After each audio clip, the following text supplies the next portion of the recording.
Equitable Life Assurance Society presents This is Your F.B.I.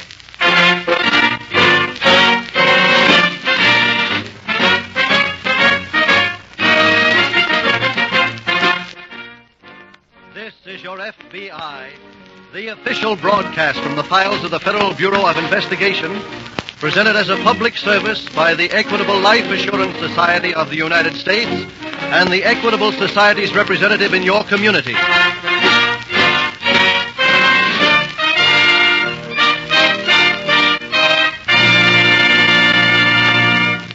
Fathers and mothers of America, upon the training you give your children today depends the future of America. Our system of free enterprise, personal liberty, and democracy cannot exist without educated and enlightened citizens. In about 14 minutes, our sponsor, the Equitable Life Assurance Society of the United States, will have some helpful suggestions for parents. If you wish to equip your children to take advantage of all the opportunities the future offers, don't miss this important message.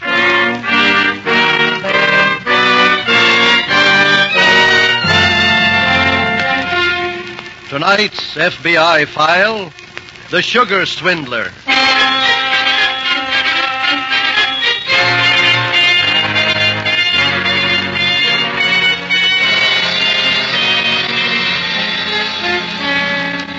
Every year, in every state in the Union, Americans are swindled out of millions of dollars by confidence men. And it appears from the current files of your FBI that 1946 will prove to be no exception. There are just enough among us in both high and low estates who are looking for something for nothing. And because of that, confidence men never lack a ready market. Indeed, no axiom was ever truer than the motto of the swindler. The motto he uses as a yardstick when measuring potential victims. That axiom is, you can't cheat a careful man who checks before he acts.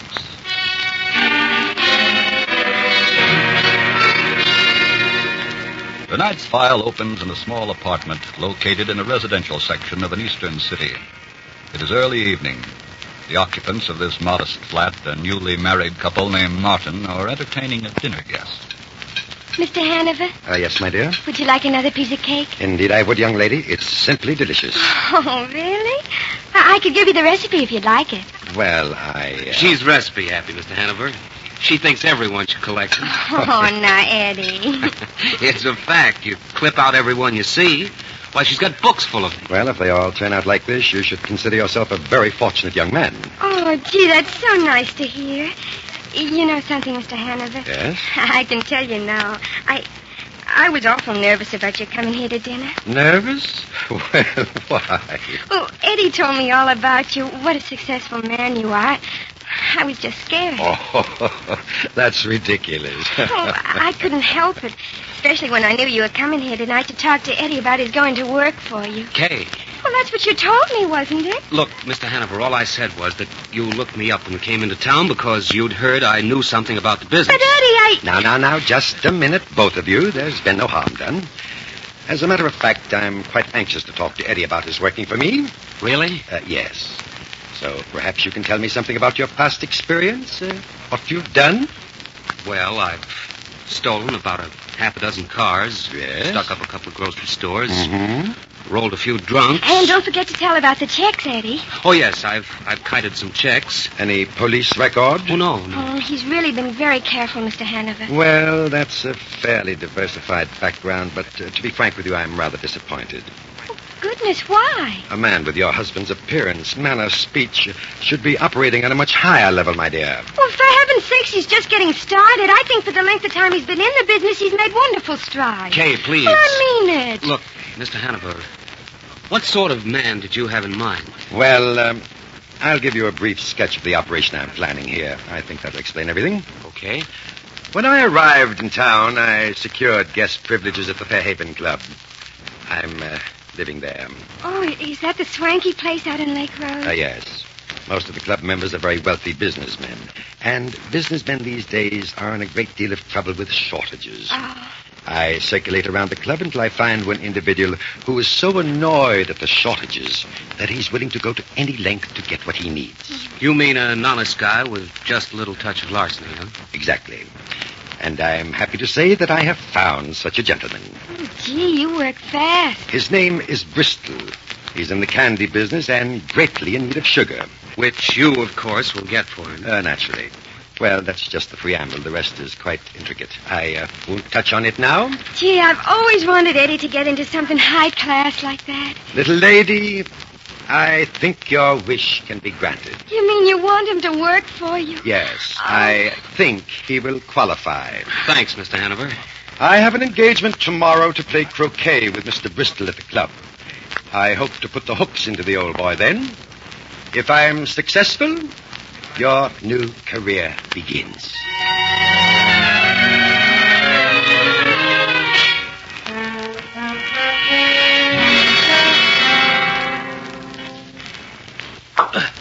Good shot, Mr. Bristol.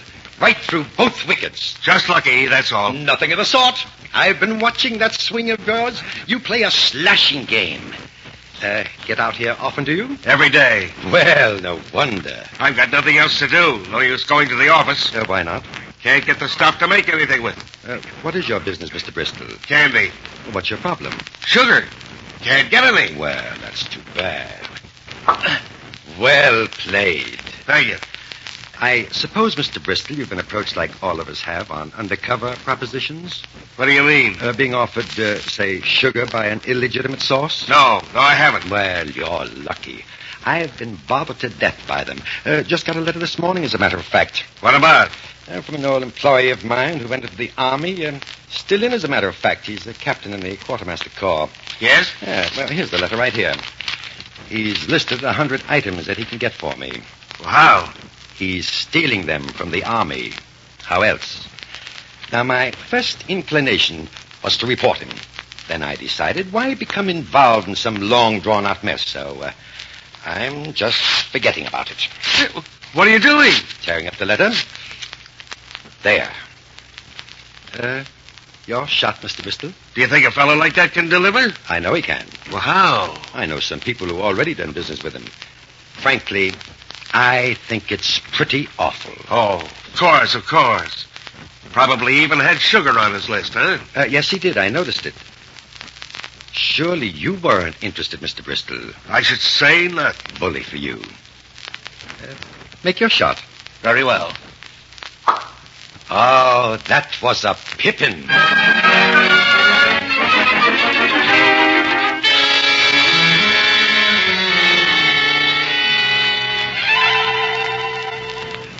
Mr. Hanover, Yes, my dear. don't you think that Eddie should be getting home here soon? Now, just relax, child. I'm sure that everything is going fine. I hope so. Well, if you'd seen how anxious Mr. Bristol was to do business, there'd be no doubt in your mind.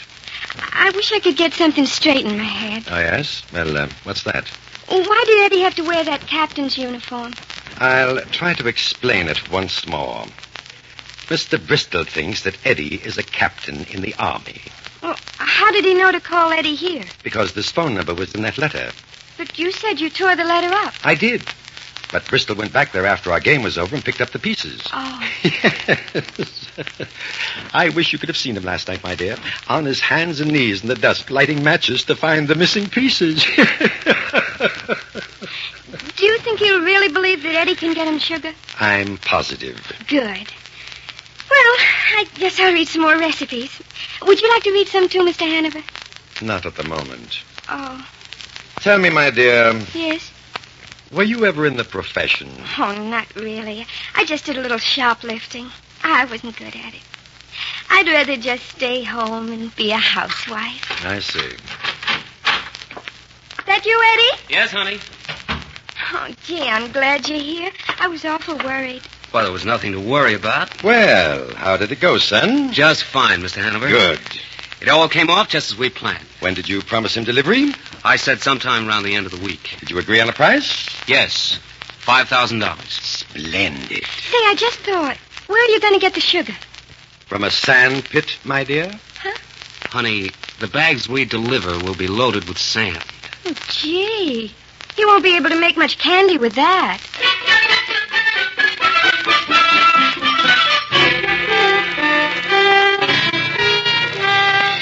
Some 2 miles away from the Martins' apartment at the local field office of the F.B.I., Charles Hanover is also the center of attention.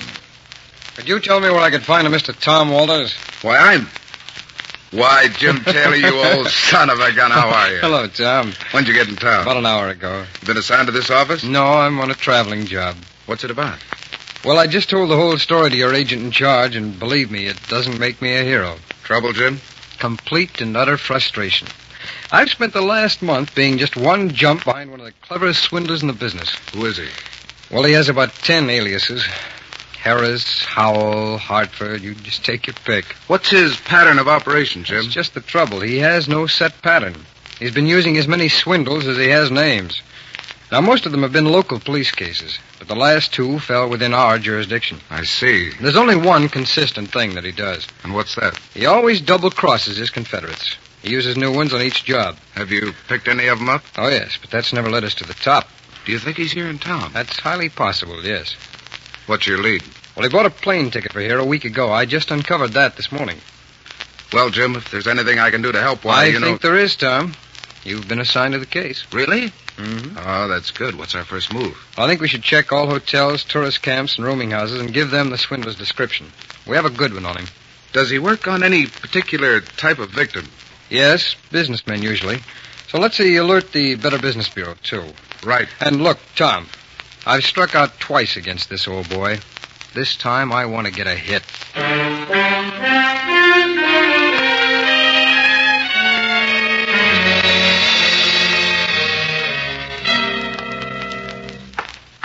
Kay. Yes, Eddie. Haven't you finished packing yet? Everything but my recipes. Oh, now look, honey, you can't take all of them. We wouldn't have room for anything else. Oh, but I went to so much trouble getting them. Oh, come on, just take your favorites, huh? Mr. Hanover said we should be ready to move out of here this afternoon. I know. Eddie, Yes, hon? did Mr. Hanover ever say how much he was paying you for this job? No, why? Well, it just seems to me that you're being just as smart in this thing as he is. Yes, but it was his idea. But if anything went wrong, you'd be the one who'd be in trouble. Oh, he'll give us a good deal. I'm not worried. He wants us to travel along with him, doesn't he? That must mean he's satisfied. Yes. I'll get it. Hello. Edward? Oh, hello, Mr. Hanover. Everything's set, my boy. Good. I've loaded all the sandbags into that vacant store on Front Street. Yes? I want you to call Mr. Bristol and have you meet him there no later than 3 o'clock. Yes, sir. Show him the bags, collect the $5,000, and be sure he brings it in cash. Then give him the keys to the store and blow. Where do I meet you? I've engaged a compartment for us on the 4 o'clock train to Pittsburgh. Meet me aboard the train with the money. What about the railroad tickets? I'll have your lovely bride pick them up at the station. They're in your name. Car 162, compartment D. Car 162, compartment D. Right. Are you all packed? Just about. Well, good luck, my boy, and good hunting.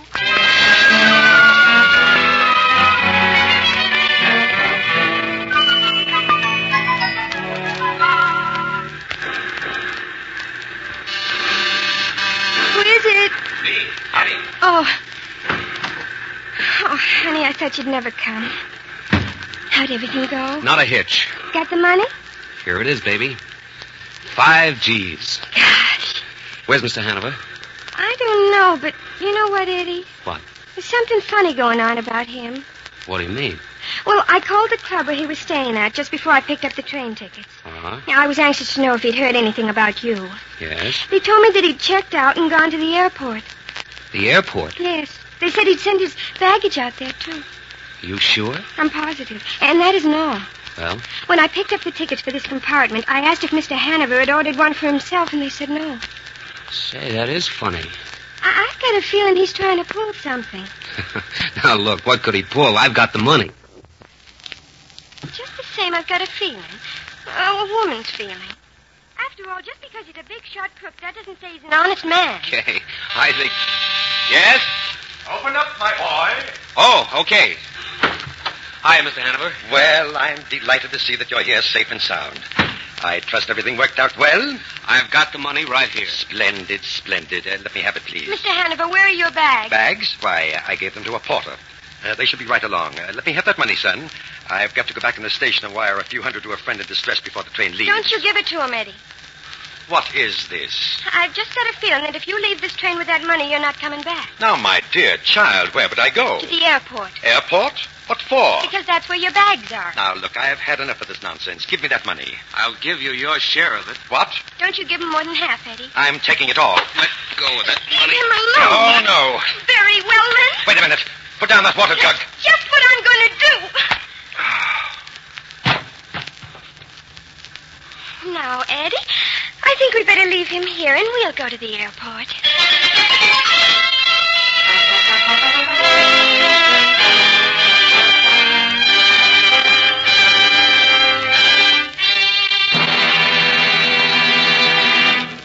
We will return in just a moment to tonight's FBI file. Now, 3 questions and answers on education. First question. What are the future employment prospects for young men with engineering training? In some branches of engineering, it is true the supply of war-trained men is ample for some years to come. But in chemical engineering, electrical engineering, metallurgical, and mining engineering, surveys show that there are plenty of opportunities for ambitious young men. On what are these forecasts based? They come from a memorandum recently prepared for Equitable Society representatives. This memorandum, covering 29 different industries and professions, was designed as a guide to parents who want to provide for their children's futures through an equitable educational fund. Second question. What is an equitable educational fund? It is a life insurance plan that includes these important features. The Equitable Educational Fund makes sure that money for education will be ready when your child is ready. If you die, the educational fund becomes fully established. If you are totally or permanently disabled, the educational fund continues to build up without any further payment. Educational costs are spread out over many years instead of being concentrated in a few. Last question. How much will it cost to send your son or daughter to college? That question is answered in a memorandum recently prepared for Equitable Society representatives. It tells the cost of tuition, board, and lodging in 192 leading American colleges. It summarizes the long-range opportunities in 29 industries and professions, such as architecture, dentistry, engineering, chemistry, life insurance, social service, information that every parent should have. Your nearest Equitable Society representative will be glad to show his copy to any sincerely interested parent. Get in touch with him tomorrow or call the nearest Equitable Life Assurance Society office. That's EQUITABLE. The Equitable Life Assurance Society of the United States.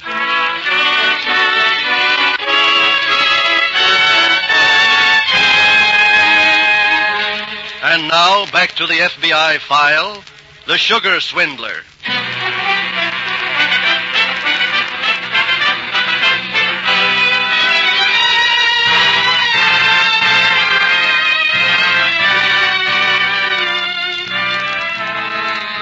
With easy money flooding the American scene, swindlers are doing a bigger business than ever before.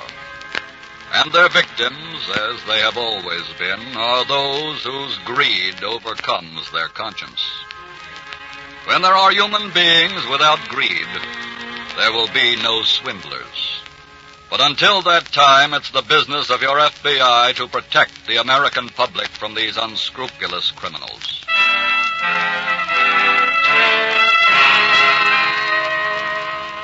Tonight's file continues in the local field office of the FBI. Special Agents Taylor and Walters have been listening for some time to the testimony of the irate and indignant victim, Mr. Bristol.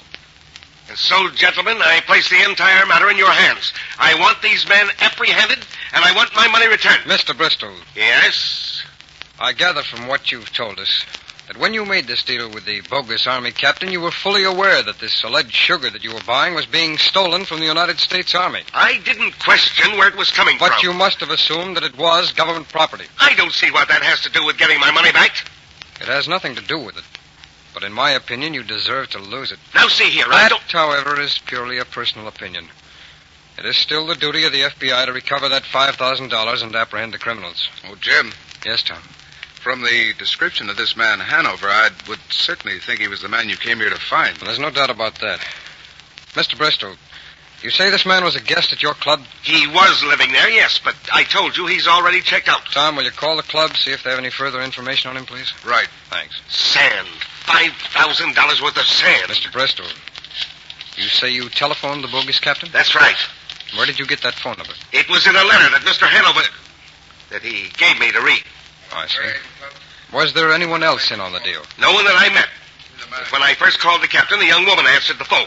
Well, may I have that number, please? Yes, I've got it right here. There you are. Thank you. I will have this traced and get the address. I doubt, however, if we'll find anyone living there. Young man, it seems to me we're wasting time. All these petty details. Those crooks have left town. I demand more action. Get your nationwide force behind this thing. Hanover's bags weren't sent out to the airport, Chief. I see. Well, we'll contact them out there and try to learn which flight he took. Mr. Taylor, if you don't take more direct action, I'm going to pass this matter on to someone higher up. Mr. Bristol, that's just what I intend to have you do. Because of your complicity in this case, the facts will be presented to the United States Attorney for his consideration on possible charges of your conspiring to defraud the government.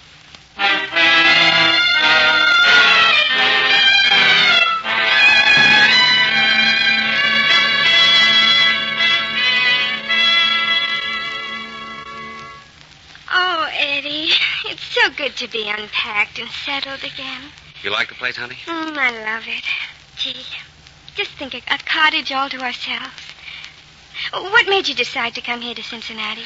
Well, I won a big bet once on their ball club, the Cincinnati Reds. I figured the place would be lucky. Oh. You know something, Eddie? What, hon? We should be real thankful that Mr. Hanover did try to double-cross us. You might have just gone on with him doing all the work and getting none of the glory. Yeah, that's right. Now you know how to swindle people, and you can do it all on your own. Gee, I don't know, baby. It's kind of a big order. Oh, you can do it, Eddie. I know you can. You mean the part of it that Mr. Hanover did? Of course. And you hire somebody to make out he's the captain. Well... Look, first thing in the morning, you're going to go out and join a country club. After all, there must be sand in Cincinnati, too.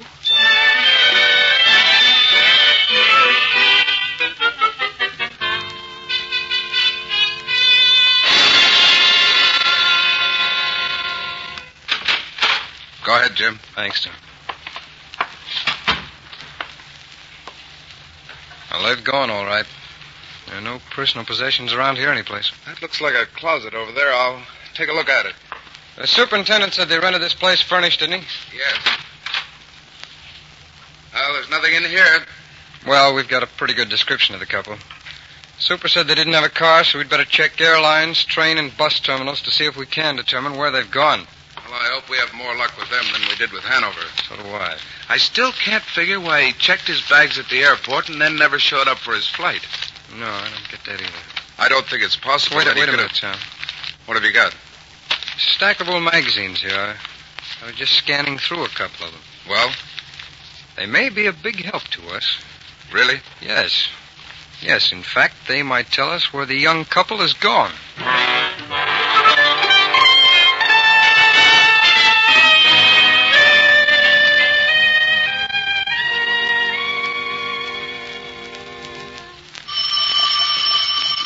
Oh, that must be the groceries. Answer it, will you, Eddie? Sure. Greetings, Edward. Mr. Hanover. That's right. I have a gun here, young man, and I imagine that's sufficient persuasion for you to ask me in. Yeah. Good. Is that the groceries, Eddie? No. Mr. Hanover. What? How did you find us here? Well, it really wasn't too difficult. After I recovered from the little treatment you gave me, I got off the train at the first stop and called the airport. I figured you might seek a quicker means to get out of town. So? They informed me that a couple answering your description had just boarded a plane to Cincinnati. They had no right to tell you that. How did you know where we were living? Oh, that was elementary. I knew that once you had learned the technique of the swindle, you would never be content to go back to stealing cars. I also knew you would attempt to follow my pattern of operation. Yeah? So I called several country clubs, and one of them told me you'd applied for membership. They gave me your address, and here I am. Well, you're not welcome, so please leave. My dear child, I've come here for a specific purpose, namely my $5,000. And I might add, I will use this gun if necessary to regain my money. Eddie, he's holding us up. Young man, give me the money at once. When I get it, I said. You'd better do as he says. Wait a minute. What are you doing? I'm wearing a money belt. The dough is in it. Just taking it off. Oh. Here you are. Oh, thank you. Now we'll see how much you've spent. There's $4,700 left. Well, I must commend you on your conservative spending. Are you going to keep it all? Definitely, my dear. Well, now I must be going. Thanks again for taking such good care of my money. Good day. Good day. All right, stay where you are. What? I hadn't hoped to find you here, too, Hanover. Who are you? Special agent of the F.B.I. Did you say F.B.I.? That's right, young lady. How did you find us, too? Well, I can thank your recipe collecting for that. I alerted all the magazines you've been reading, and when you wrote into them from this address, that was all I needed. You and your recipe.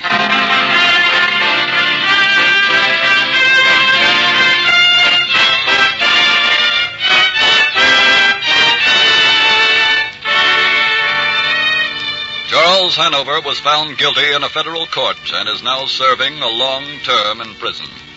Eddie Martin was convicted of impersonating an Army officer and is serving a 4-year term in a federal penitentiary. For her part in the crime, Mrs. Martin, after serving 1 year, was placed on probation. More than 97% of all suspects arrested by the FBI and taken to court are found guilty. That record is no accident, because, as proven by tonight's file, your FBI does not pick a suspect at random and then swoop down to make a fast arrest. Instead, it works slowly and surely, sifting every available clue, following every lead until it has encircled the criminal in a ring of evidence from which there is no escape. Then, and only then, does it strike. And then it strikes swiftly to protect you, the American public.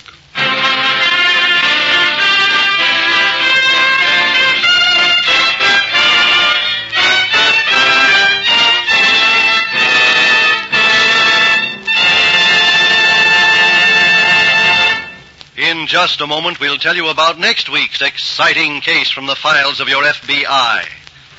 Again, let me remind you to check with your Equitable Society representative about the safest and wisest investment a parent can make for his children, an Equitable Educational Fund. Without obligation, he will also show you the Equitable Society's memorandum on the costs of higher education and some of the opportunities it opens. Get in touch with your Equitable Society representative or call the nearest office of the Equitable Life Assurance Society of the United States.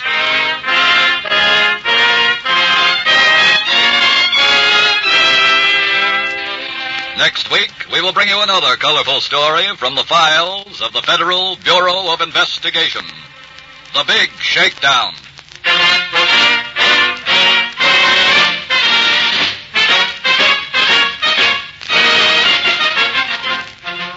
The incidents used in tonight's Equitable Life Assurance Society's broadcast are adapted from the files of the Federal Bureau of Investigation. However, all names used are fictitious, and any similarity thereof to the names of persons living or dead is accidental.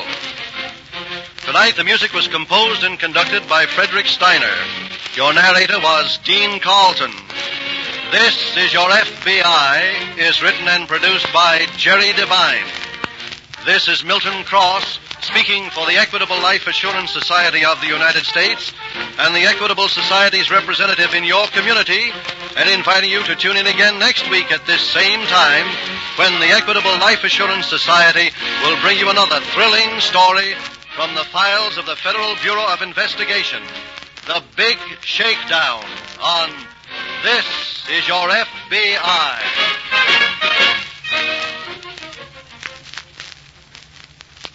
This is ABC, the American Broadcasting Company.